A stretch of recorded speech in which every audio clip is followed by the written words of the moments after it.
পারেন, অনেক বড় পরিচিত পপুলার মানুষ হতে পারেন, তিনি সুখী না।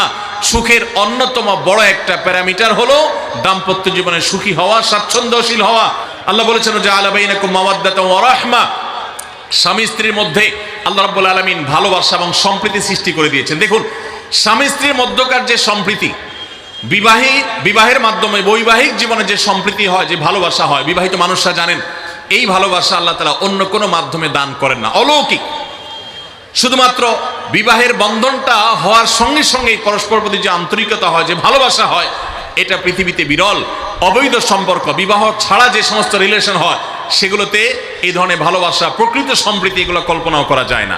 অনেক মানুষ আছেন আমাদের কাছে আসে, বিশেষ করে আমার কাছে যত মানুষ অফিসে আসেন, এক এক দিন কয়েকশো মানুষও দেখা যায় অফিসে আসেন, এমনও হয় কোনো দিন কয়েকশো মানুষও হয়। তো আমাদের অফিসে অনেকগুলো ডেস্ক আছে, অনেক আলেম আছেন, তারা সমাধান দেন বসে বসে, তারা সহযোগিতা করেন আমার সাথে। অনেকগুলো ডেস্ক বসাতে হয়েছে, এত বেশি মানুষ আসে। আপনারা অবাক হবেন, সবচেয়ে বেশি মানুষ আসে যেই ইস্যুটাকে নিয়ে, সবচেয়ে বেশি মানুষ আসে সেটা হলো দাম্পত্য কলহ, স্বামী স্ত্রীর ঝগড়া বিবাদ, তালাক, এগুলো নিয়ে সবচেয়ে বেশি সংখ্যক মানুষ আছেন।